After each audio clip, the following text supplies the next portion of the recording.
It moves from downside to upside also, and from upside to downside also. So here, this is a platform.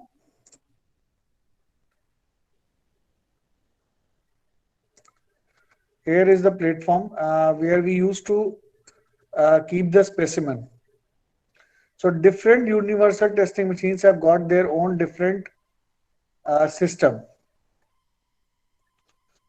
Now you can see that we are having a different kind of arrangement here for the testing. You can keep, this is the hydraulic press. This is the specimen where we keep the specimen.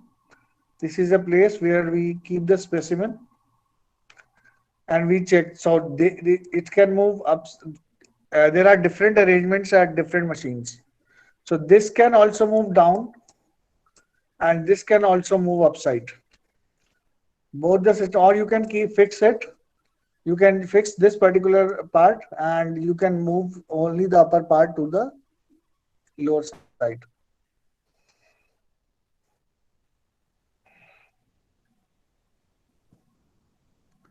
This is called as modern closed loop servo hydraulic testing systems.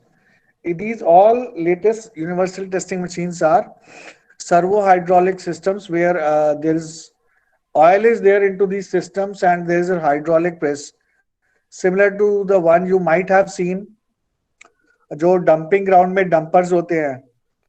देखा है किसी ने dumpers aggregate को drop करते हुए side पर गए Yes, हो sir. अब तक? Yes, sir. वो सभी डंपर्स जो होते हैं they are hydraulic press operated dumpers. There is a oil inside them. अगर उसमें ऑयल लीक हो जाता है तो वो डंपर बेकार हो जाता है. Then mechanic has to be called for that purpose. You can see LVDTs. Where is the LVDT? The sensors are employed: load cell, extensometer, and LVDT. So LVDTs are employed in the gauge length of the specimen here. But here the specimen is very small, so we cannot show you.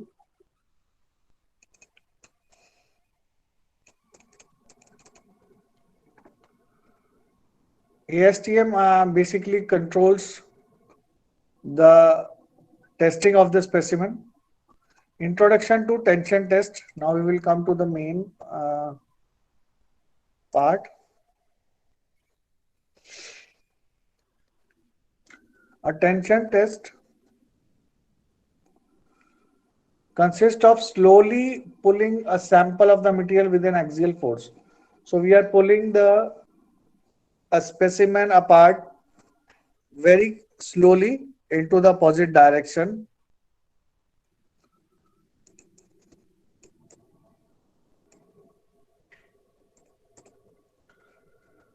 Figure 4.1a.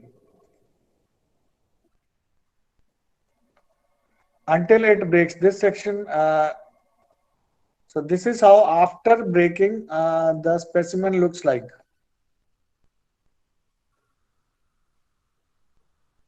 This is the untested specimen and these all are tested specimen. This is the untested specimen. This specimen can be, you can see it can be the jaws. This can be fixed into the jaws of the UTM.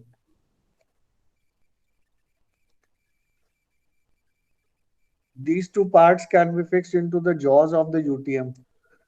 And this is going to be called as the gauge length of the specimen. Now remember what is the gauge length of the specimen. Does anybody know what is the gauge length of the specimen? After so long, after so many years of research, every material or every different type of specimen has been specified by ASTM or any other body that what is the length, what is the inner length. अगर हम अब इसको यहाँ पे fix करते हैं,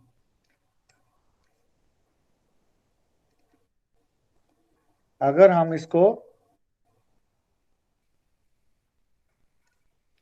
यहाँ पर फिक्स करते हैं और हम इसको यहाँ पे फिक्स करते हैं.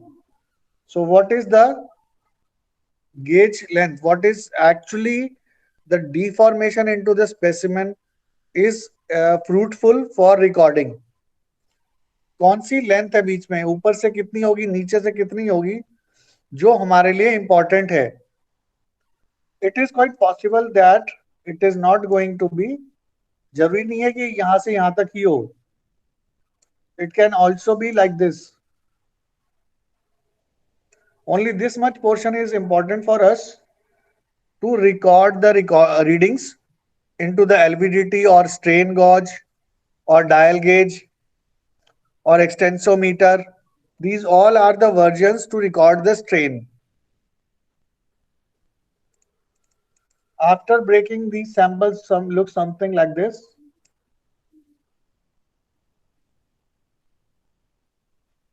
They are being gripped.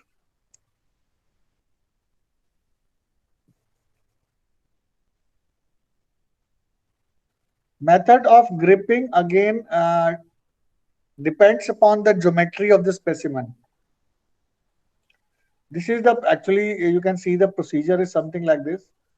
You have got the specimen, it continues to be stretched.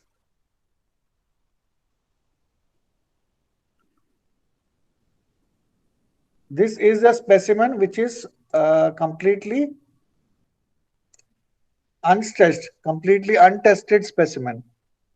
Have you studied this particular thing in strength of material subject?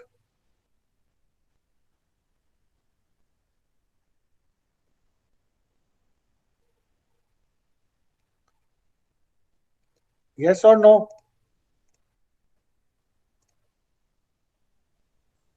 All of you drop your attendance into the chat window, and the attendance is going to be recorded into the recording also.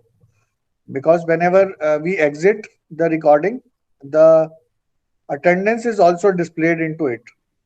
So it is always good when the class starts at 12:50, you should be there in at 12:50, because after that the recording starts and all the attendance is there into that.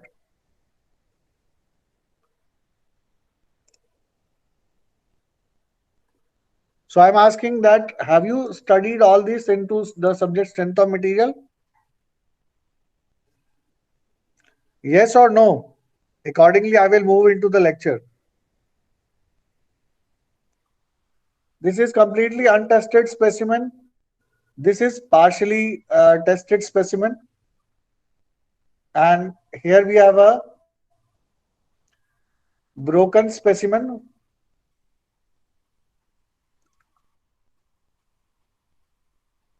So these two are broken specimens. And here we have this partially tested specimen. It continues to be stretched. At a stage, there the nosing comes and then the specimen fails completely. Now see, written here, it is a gauge length is written. Note down this definition. I have given you, this is the page number is, you may go through it. We have started from article number 4.2 and page number 123 as per the code, and it is going to be article 4.2.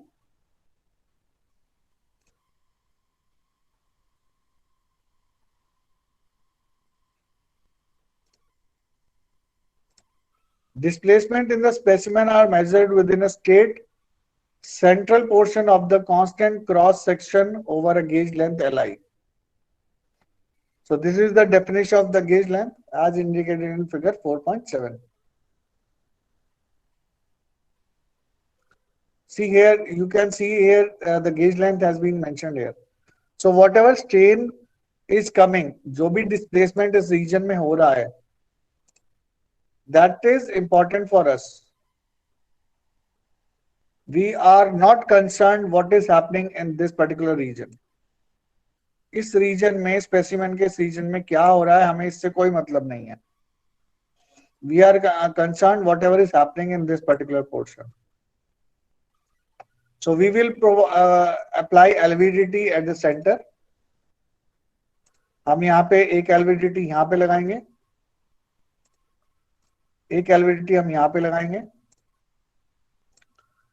एक LVDT हम centre में लगाएंगे। जहां पर भी हम लगाना चाहते हैं हम उसको लगाएंगे to calculate the strain. Strain से हम पॉइजन रेशियो निकालेंगे, because Poisson ratio is the ratio of the lateral strain to the longitudinal strain. Lateral strain इसका आउट बाहर की साइड जब ये बल्ज होगा, that will be lateral strain. So this direction LVDT will give you the lateral strain, and this direction LVDT, if I place LVDT here, something like this, to record the displacement in the vertical direction. If this LVDT is going to record the displacement in the vertical direction, that strain is going to give you the strain into the longitudinal direction of this specimen, as it is having longitudinal axis in the vertical direction. और lateral direction इसकी ये हो जाएगी. So you can get the Poisson ratio from here for the steel specimen.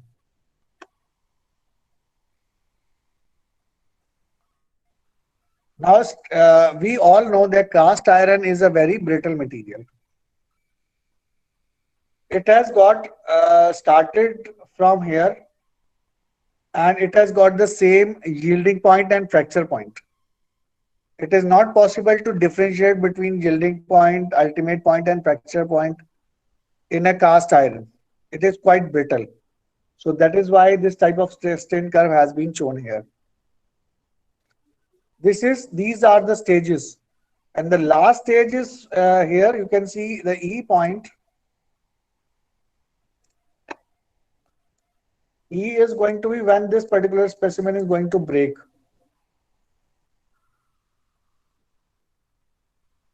When this curve is going to extend like this will be separated into two parts, as we have seen above. This represents E. This represents E. This is still, you can say, when it elongates, nosing is there. So nosing will be something like this. It is still intact. The two parts are still intact. So this will come under the point D. But when they are being separated into two parts, it will be E.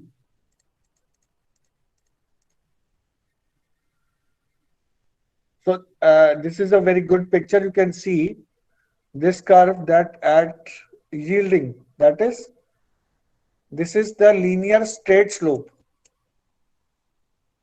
This is very straight slope. अगर आपको इस structural steel specimen का elastic modulus निकालना है, तो इस straight line का आप स्लोप निकालोगे. इलास्टिक मॉडुलस का फॉर्मूला क्या होता है? इलास्टिक मॉडुलस का फॉर्मूला क्या होता है? Sanjeev, again please. अरे एक एक करके बोलो, सभी बोलोगे तो कैसे पता चलेगा? Sanjeev, please speak out.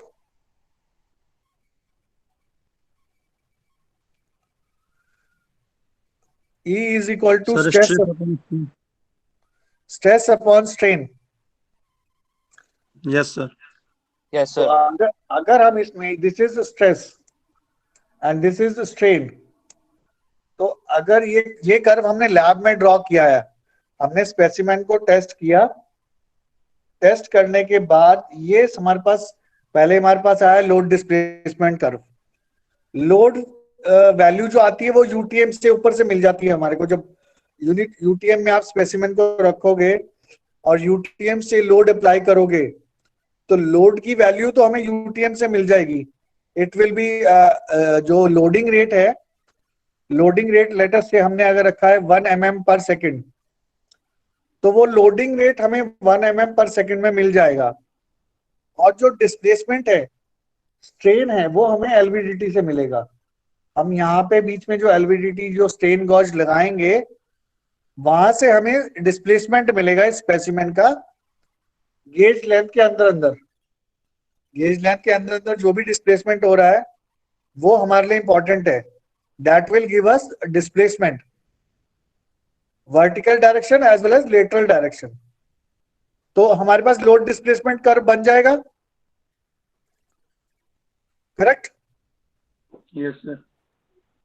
अब उस लोड डिस्प्लेसमेंट कर्व को हम स्ट्रेस स्ट्रेन कर्व में कन्वर्ट करेंगे. स्ट्रेन हमें पता है, change in length per unit length, change in length divided by the original length. और स्ट्रेस हमें पता है फोर्स अपॉन एरिया और लोड अपॉन एरिया. तो स्पेसिमेन का एरिया तो हम यहां से निकाल लेंगे. हमें पता है इसका एरिया कितना है. यहां पर अगर आपने ब्रिक रखी है तो ब्रिक का भी एरिया हमें पता है. अगर स्टोन रखा है तो स्टोन का भी हमें एरिया पता है. जो भी स्पेसिमेन आप टेस्टिंग के लिए रखोगे, as we have discuss the other day, हमने पहले डिस्कस किया था, क्लोज टू 1 mm उसका एरिया हमें करेक्टली पता होना चाहिए.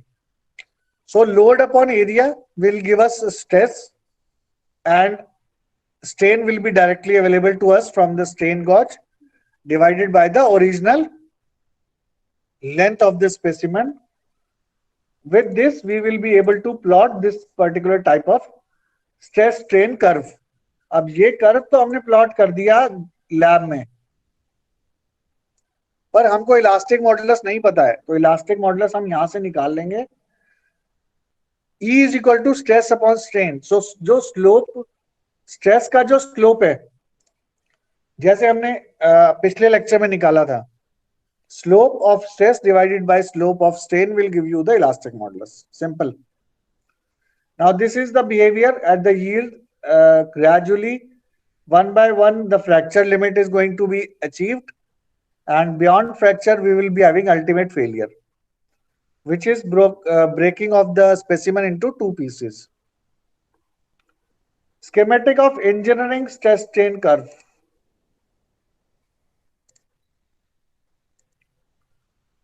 Of a typical ductile metal that exhibits necking behavior.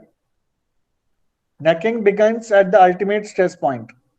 That means at this point the necking is going to start. This is the ultimate stress point, that is the maximum load carrying capacity of the specimen. At this point the necking is going to start, this point.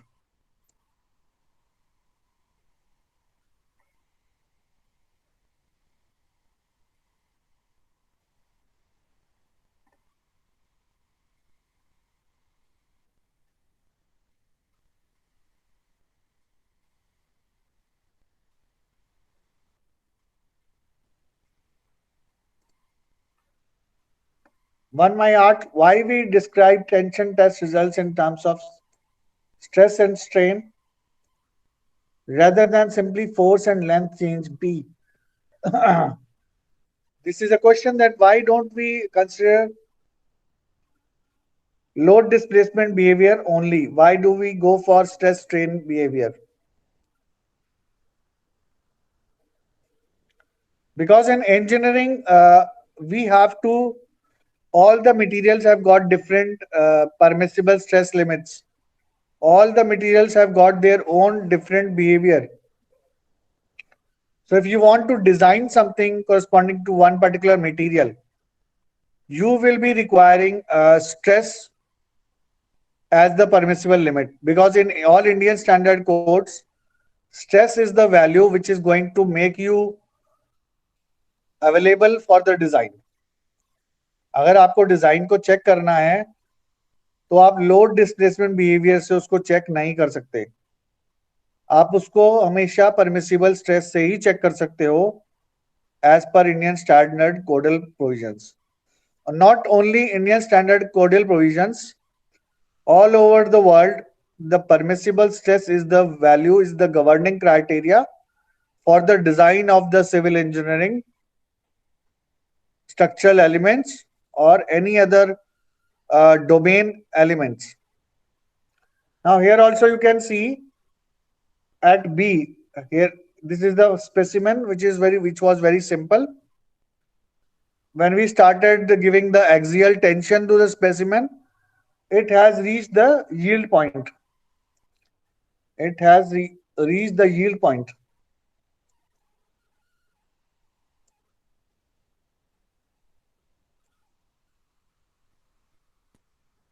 Now this is the behavior of the polymer. That is why you cannot say the ultimate stress point. यहाँ पे आपको ultimate stress point नहीं दिख रहा है, यहाँ पे ultimate stress point है. Ultimate stress point तक वो load carry करेगा, उसके बाद उसकी load carrying capacity reduce होगी. For a typical metal, typical ductile metal, always remember this is very important. Whereas this is for the polymer, such as FRP or any other PVC plastic.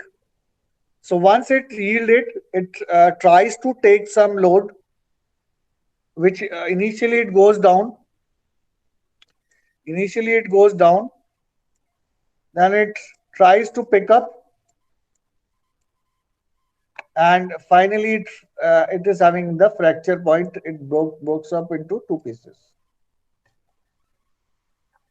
So we don't have the down curve. We don't have the curve which is branch which is descending into the polymer type of system whenever we test the polymers.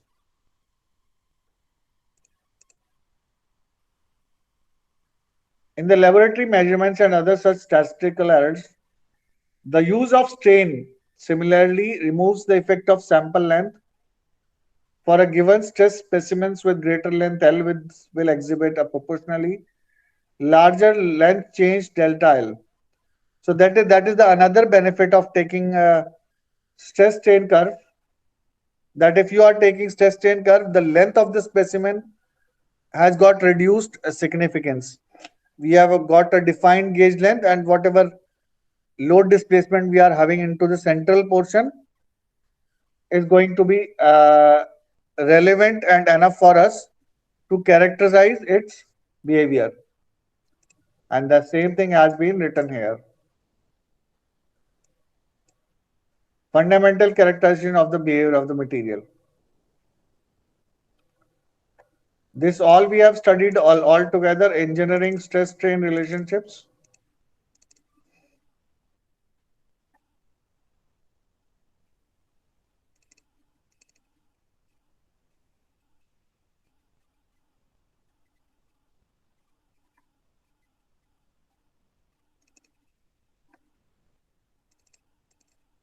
So ultimate, I have told you that where the ultimate stress value is located into a stress strain curve. तो हम जब tensile strength बोलते हैं, that means that tensile strength is the ultimate tensile strength of that material. वो yield strength नहीं होती उसकी, वो ultimate strength होती है.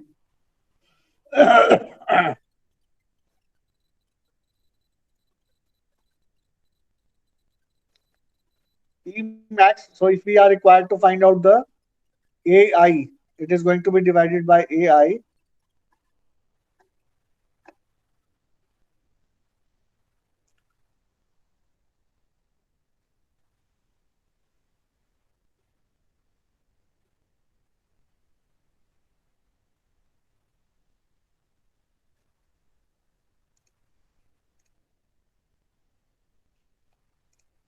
So from here onwards, we will discuss the other day